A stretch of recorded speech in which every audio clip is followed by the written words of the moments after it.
কোন মুসলিম ভূখণ্ডে যখন কাফেররা আমাদের উপরে আক্রমণ করবে, আমাদের উপরে গণতন্ত্র চাপিয়ে দিতে চাইবে, ইনশাআল্লাহ আমরা কোন গণতন্ত্রকে মেনে নিব না।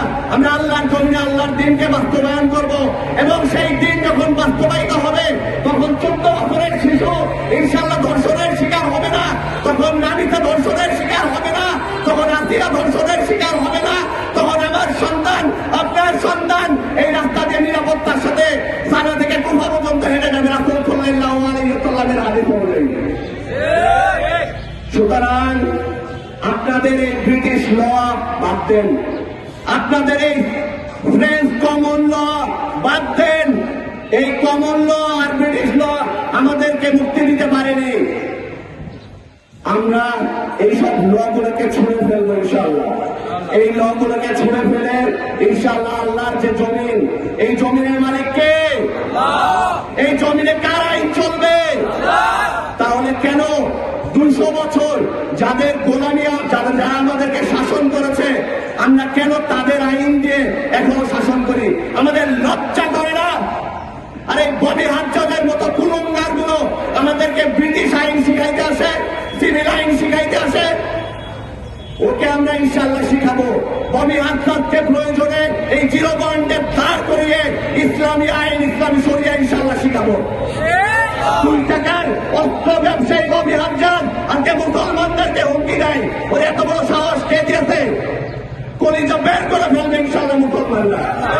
সাবধান বডি হাজ্জাজ, তুমি পরগাছা হয়ে তারেক রহমানের উপর ভর করে শয়তানি করো না। আর মাননীয় প্রধানমন্ত্রী তারেক রহমান, শহীদ জিয়ার রক্ত যদি আপনার শরীরে থাকে, ইসলাম বিদ্বেষী সমস্ত শয়তান গোলাপ থেকে হাত পা গুটিয়ে দেন। নতুবা যেইভাবে হাসিনাকে ভাবতে হইতে এবং আপনাকেও ভাবতে হবে, কিন্তু আমরা আপনাকে ভাড়াতে চাই না। কারণ আমরা জানি আপনি ইন্ডিয়ায় আশ্রয় পাবেন না। আপনাকে ব্রিটিশরা যতদিন পেলে বসে রেখেছে, সেই ব্রিটিশরা আপনাদেরকে আশ্রয় দিবে না। এই জমিনে আপনাদেরকে থাকতে হবে। সুতরাং আমরা চাই যে আপনারা মুসলমানদের বিচার মুসলিম আইনেই করবেন ইনশাআল্লাহ। আমাদের ওলামায়ে কেরাম চলে আসবে চান। আর আপনারা যদি বাংলাদেশকে সুষ্ঠুভাবে পরিচালনা করতে চান, তাহলে আমাদের বিজিবি ভাইদের হাতে অত্যাধুনিক প্রযুক্তির যে সমস্ত অস্ত্র আছে সেগুলো উঠাই দিন। সংগ্রামী সাথী ও বন্ধুগণ, কিছুদিন আগে আমরা দেখছি, এখনো আজকের নিউজেও এসেছে, একজন বৃদ্ধ সে 0 লাইনের মধ্যে 24 ঘন্টা কাটাইছে।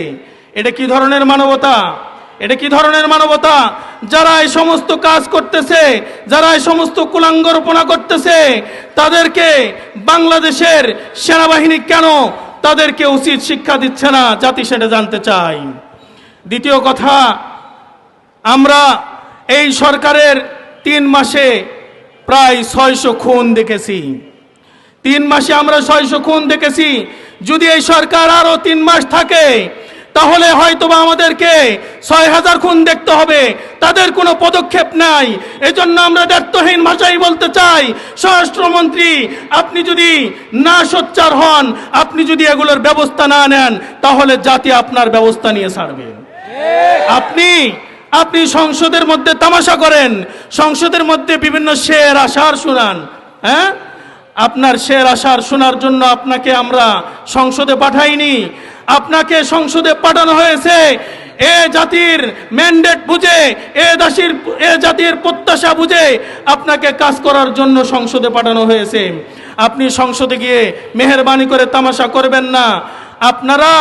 আপনারা তো এই বাজেটে প্রত্যেকটা বস্তুর, প্রত্যেকটা জিনিসের আপনারা দাম বাড়িয়ে দিয়েছেন। আমরা কোনো আপত্তি করতেছি না। যদি দেশের স্বার্থে, জনগণের স্বার্থে যদি আপনারা দাম বাড়ান, আমরা কোনো আপত্তি করতেছি না। কিন্তু দাম বাড়ানোর পরে এই সমস্ত অর্থ যদি স্বৈরাচারী আওয়ামী লীগের মতো আপনারাও যদি অর্থগুলো পাচার করার অপচেষ্টা চালান, তাহলে আপনাদেরকেও হাসিনার মতো দেশ থেকে তাড়ানোর ব্যবস্থা করা হবে ইনশাআল্লাহ।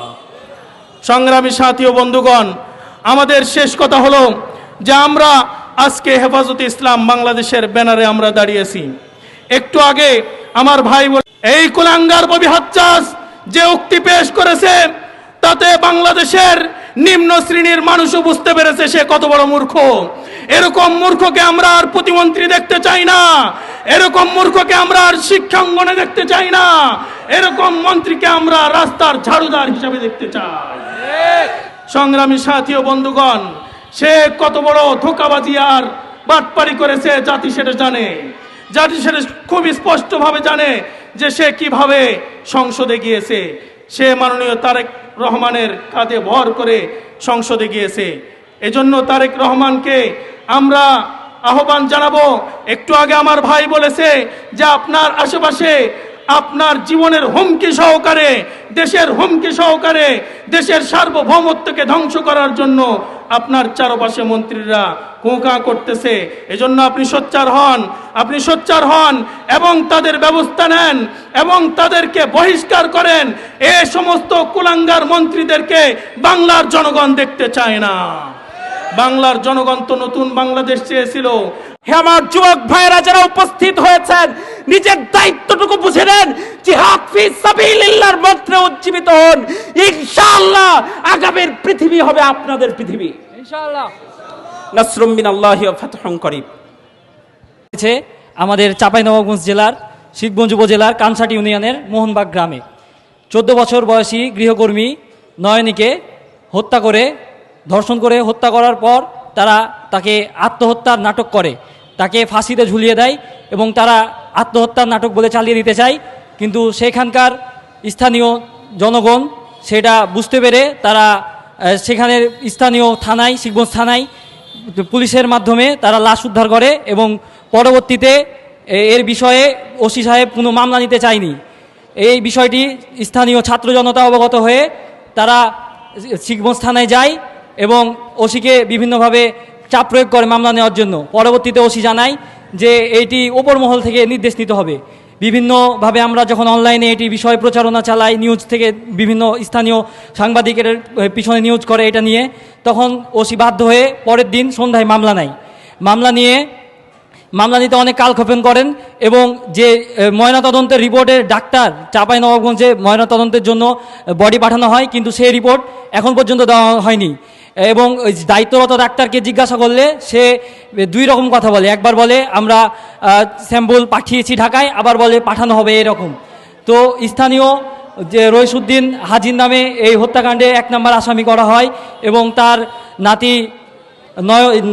নাতি নোমানের নামে 2 নাম্বার আসামি করে মামলা দায়ের করা হয়।